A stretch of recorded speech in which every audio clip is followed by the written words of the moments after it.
Welcome to New Jersey Politics with Laura Jones. I am Laura Jones, and we are so glad to have you here. Electric bills in New Jersey are rising significantly for residents and businesses across the state. With demand surging and supply struggling to keep up, New Jersey faces tough choices to ensure affordable and reliable energy. Standing by to break down these complex issues is Jeanette Hoffman, president of Marathon Public Affairs and host of Energy Matters. First, though, we focus on a call to action for New Jersey's 9/11 first responders.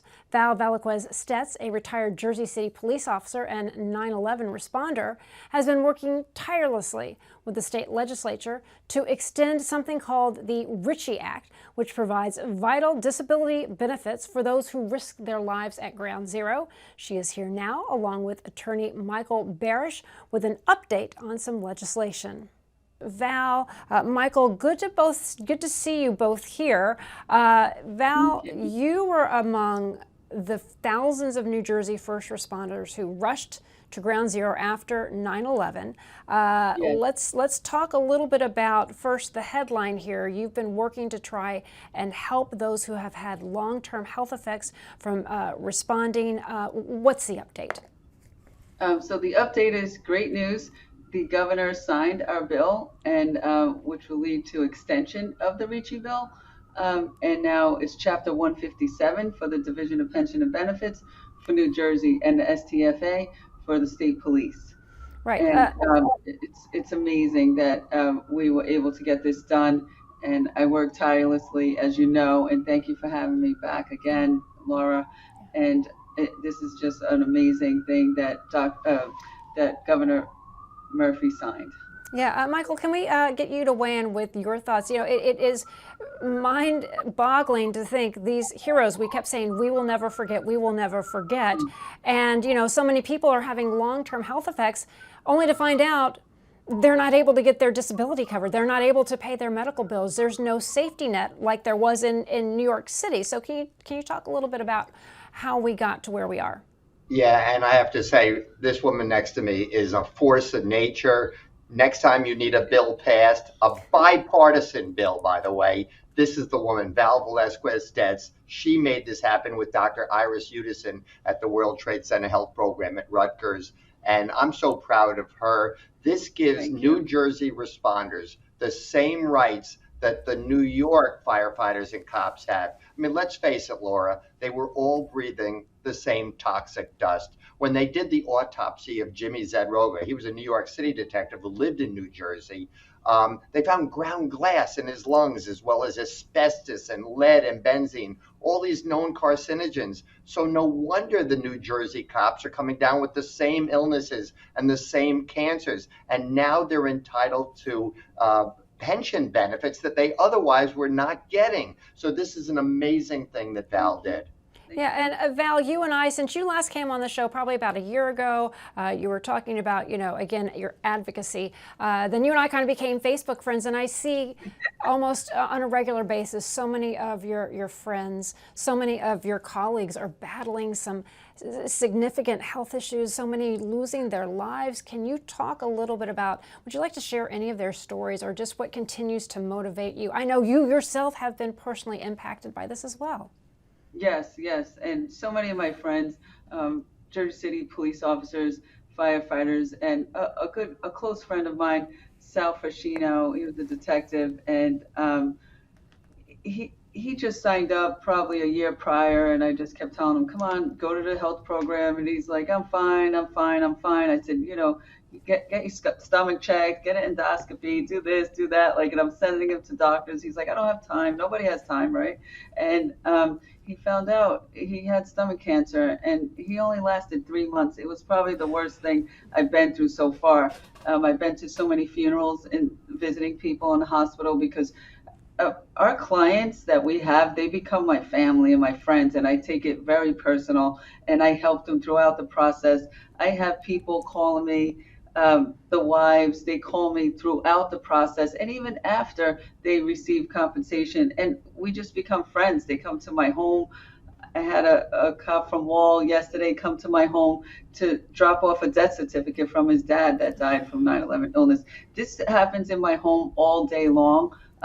This is not a job for me. This is passion to get this done, but it wasn't done alone. I did have, senators and assembly people. Assemblyman Jerry Scoffenberger was the first one that signed on for the extension, and I want to thank him and Vicki Flynn.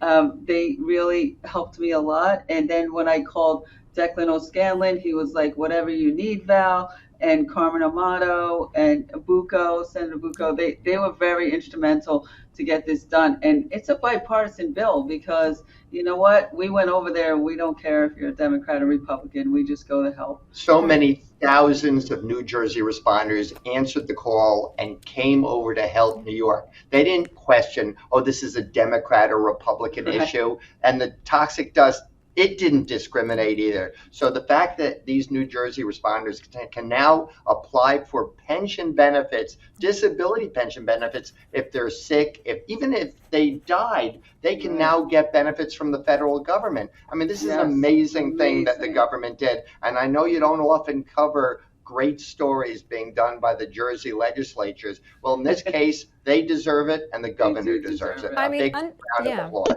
Under the best of circumstances, trying to understand your benefits is very complex. And when you're sick, when you're the one who needs a voice, and Val, you've talked about this toxic condition at the World Trade Center. Despite so many assurances from officials that the air was safe, they got out there, they said and at the time, I think they really did believe that. They didn't know what they didn't know at the time.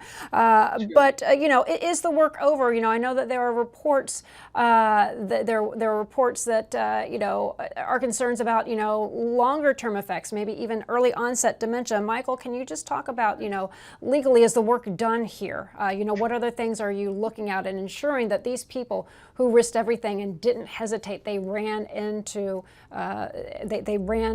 danger, and I'm sure probably would again if given the opportunity. And they would do it again if given the opportunity, even if the government said the air is not safe to breathe. But you're so right, and that's such a good question. People keep getting sick. These are called latent illnesses. They have now linked 69 cancers. And what's even so heartbreaking is that so many people, especially outside of New York City, firefighters and cops, don't realize that they are eligible. So the government did the right thing in 2011, and thanks to Jon Stewart, who got this personally extended in 2019 when he shamed those congressmen who were saying, hey, we never forget, but they were forgetting. And the World Trade Center Health Program and the Victim Compensation Fund have both been extended till 2090 because every single day people are getting these serious cancers. My law firm alone loses 2 clients a day, Laura.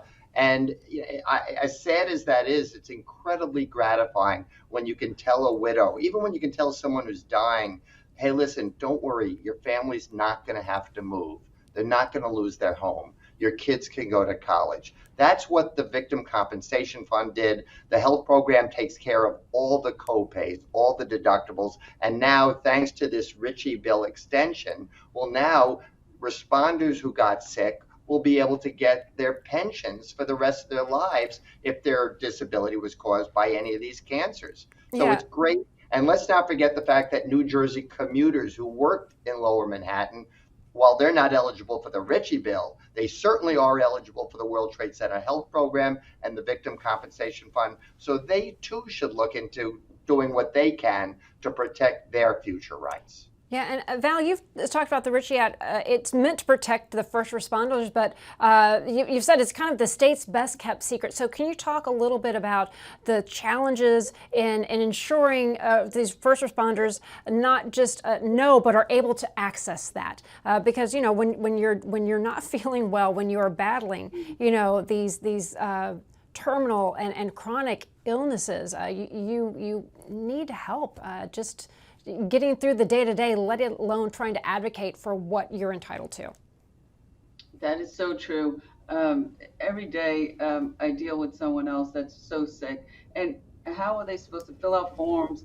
They know what mail came in. So in 2019, they sent a little postcard, the PFRS and the SCFA, to members, allegedly.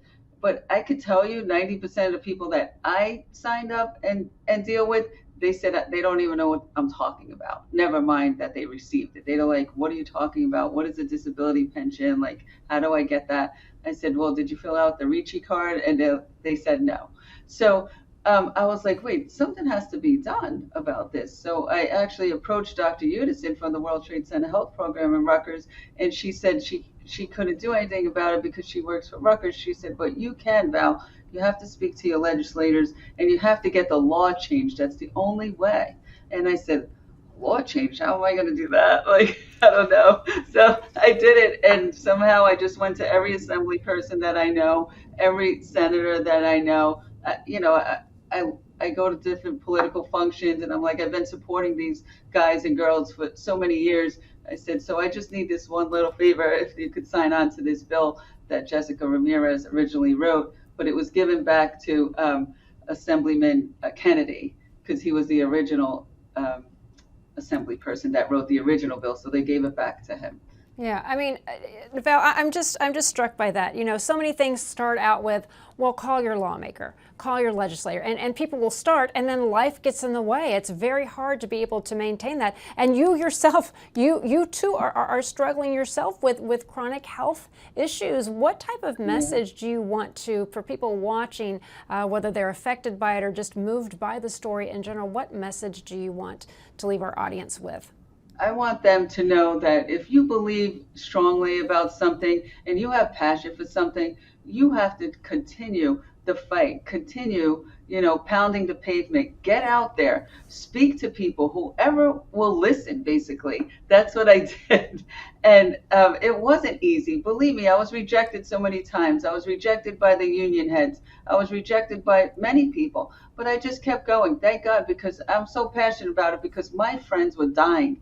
My firefighters from Jersey City Police, my friends from the police department, and all over the state troopers, so many troopers actually, and I became friends with their families, with their wives, with their children. I mean, this is a family to me. This is not a job to me. This is a family, and I'm very passionate about it. And I said, I can't stop for these people that died, and myself, obviously. I was in the hospital several times from 9/11 related illnesses. Last year, probably 4 times hospitalized. Yeah, and if I can just you did that, Val. Yeah. Laura, don't wait until you get that horrible diagnosis that, oh, sir, or oh, ma'am, you have this terrible cancer. You don't want to leave your spouse with the job of proving that you came over from New Jersey to help out, because so many of them volunteered and they didn't realize that 25 years later they might need a witness. They might need some proof from their union that they were here. Start the process now. Don't be afraid to ask for help. I know responders in general, Val, I hope you don't take this the wrong way. They're great at taking care of other people, and they're not always so great at taking care of themselves. Do it for your family and enroll in this free World Trade Center Health program. Apply to the Ricci Act. Even if you're healthy, protect yourselves. Okay, yeah. So, I mean, that's what's staggering is more people have died from related illnesses than did on 9/11. That's staggering. Just final thoughts. Again, even if you may not qualify, you're not sure, go ahead and fill out the paperwork. Michael, Val, where do you go just to find out and to start the ball rolling? Go to 9/11 Victims with an S, 911victims.com. There's so much information on that website, and it'll lead you in the right direction. And they could call me anytime. My number is out there. My email is out there. People come to my house. They know where I live. It's okay. Whatever you need to do, I need you to fill out the Ricci forms. And they didn't, they didn't put up the new forms yet, but they can fill out the old forms just to get the ball rolling and to get it started. And I can tell them what they need to do. They need to get certified with the World Trade Center Health Program first with Dr. Udison, and she will make that determination if they're disabled due to their conditions, and she will write that letter for them to fill out the Ricci bill. And I actually help them throughout the process, because there's some older guys, they don't know how to scan or email or whatever. So I'll go to their house. I'll help them. I'll fill out the paperwork for them. They just sign. And I get it done. That's all. I don't know how, but 7 days a week. Thank you for covering the story, Laura. Michael, thank you. Val, more people need advocates like yourself, because just, finding that one person who will listen and direct you to the right place. It's incredible. And like I said, I've been following you on Facebook, and your advocacy astounds me. I know I'm not supposed to be biased here, but it really is extraordinary. So thank you for all that you do and for giving us this wonderful, wonderful update. Thank you. This is my passion. This is what God wants me to do. Thank you. Well, you're doing it well. Thank you. Thank you very much.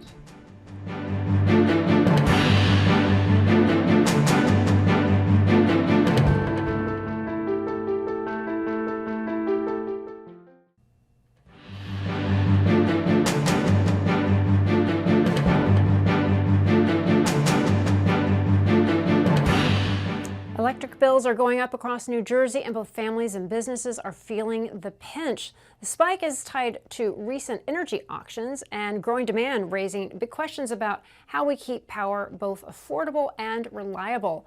Joining us now to break it all down is Jeanette Hoffman, president of Marathon Public Affairs and host of Energy Matters, a show focused on New Jersey's toughest energy challenges and the search for solutions. Jeanette, it's good to see you. Thank you for joining us. Thanks so much for having me, Laura. It's great to be here. Absolutely. All right. So energy, it is complicated to understand how we get our power, how these auctions go.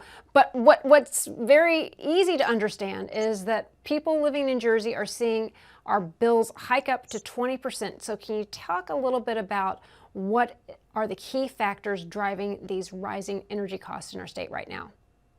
Yeah, and bills are going up by 20% and more in some cases. And we've been talking about that a lot on Energy Matters. We've had elected officials, stakeholders, legislators, pollsters, everyone is weighing in on, the causes of these bill increases. And there are a lot of different reasons for why energy costs are going up. Demand, as you say, demand is increasing, especially as we have these AI data centers coming to not just our state, but surrounding states that are part of our grid, and the PJM grid, which consists of 13 other states. And then we're lacking in supply because we lost a nuclear power plant in New Jersey. A pipeline in South Jersey was delayed and never got built. So some stable sources of energy are missing from New Jersey's energy supply right now. So when supply goes down and demand goes up, so do prices. So that's kind of what you're seeing. You'll see some people point to PJM as the big bad boogeyman out there. They're responsible for raking your heights. But of course, there should be transparency in how their auction works. But it really has a lot to do with supply and demand here. Right, and I think that's where people can get a little confused, because you'll have legislators talking about, well, these auctions and this isn't right, and then you'll have other people saying, well, wait a minute, we haven't been investing in doing what we should in New Jersey for our own needs. So for people who are unfamiliar or still trying to understand, can you talk exactly about PJM interconnection, what it is, how it works? Like, the best way I've tried, it's kind of like an air traffic control for power, but maybe you can explain it a little bit more layman's terms. So PJM is the biggest energy grid in the country. It services 13 states, 65 million people. It originally stood for Pennsylvania, Jersey, and Maryland. Obviously, servicing 13 states, it's gotten much bigger, but it doesn't produce any energy. It just services electricity. And PJM's biggest responsibility is not just ensuring capacity on the grid, but reliability. So we don't have brownouts, we don't have blackouts. On the coldest days, we're able to heat our homes. On the hottest days, we're able to cool our homes. PJM wants to make sure that our lights go on. So the PJM auction, they're basically, like you said, a traffic controller. And the PJM auction, they are responsible for getting energy onto the grid for 3 years. And they go out to bid to different energy suppliers, and they look at capacity for the next 3 years because they want to make sure we have enough capacity. And they look at stable sources of energy at the lowest cost. And then people, the energy suppliers bid, and the lowest bids win, because there are not as many energy suppliers in certain states, particularly New Jersey, of natural gas and nuclear. There are less than there were before. And demand is going up higher with different energy needs. prices are higher. Should there be more transparency? Of course. But to blame PJM for all our energy problems, I think people are kind of pushing off blame to somebody else. There's another criticism of PJM is that they have not let enough clean energy projects onto the grid. Well, PJM their job is not to be political. Their job is not to care about whether you're clean or whether you're this or you're that. Their job is to ensure reliability. Some energy sources are more reliable than others. Nuclear is 95% reliable. Natural gas, 65% reliable. But when you come to things like wind, it's only 30% reliable. Solar, only 8% reliable. So if it's a cloudy day, you're not heating your home with solar. So, yes, we need clean energy. It should be part of our component, but that is not the problem why energy rates are spiking, because we don't have enough clean energy. We need stable, affordable, reliable sources of energy. Well, you hear Governor Murphy and the other state leaders are vocal, and they talk about holding PJM accountable and for pushing for reform. But what other steps can New Jersey take, to address these issues that you are outlining here that really go to the core issue? It's not so much, you're saying it's really misplaced on blaming this auction. Well, so Governor Murphy has an energy master plan that he developed over the past 8 years of his tenure. And the next governor is going to have to go in there and look at it. Now, this energy master plan heavily favors green energy like offshore wind. The governor has put his eggs in that whole basket of offshore wind, and it totally dropped. So, that's one thing. It favors, EVs, it favors electricity, but it completely leaves out nuclear. It completely leaves out natural gas. So those are two big, stable, affordable sources of energy. The next governor needs to decide what their energy plan is going to be for New Jersey to make rates more affordable. So as Governor Murphy's tenure is winding down, the next governor and the legislature need to come up with a plan of how they are going to make rates more affordable.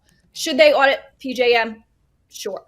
Listen, every government agency should be held accountable, especially one that works on energy rates for New Jersey families. Yeah, well, and a lot of emphasis and a lot of groups that we talk to talks about these renewable energy projects, but there have been a lot of delays in connecting these renewable energy projects with solar, wind. So those delays are certainly impacting New Jersey's plan, are they not?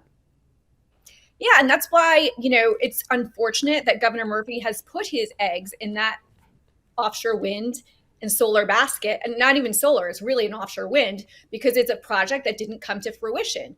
And unfortunately, other projects weren't brought online. Natural gas, the South Jersey pipeline was canceled, nuclear.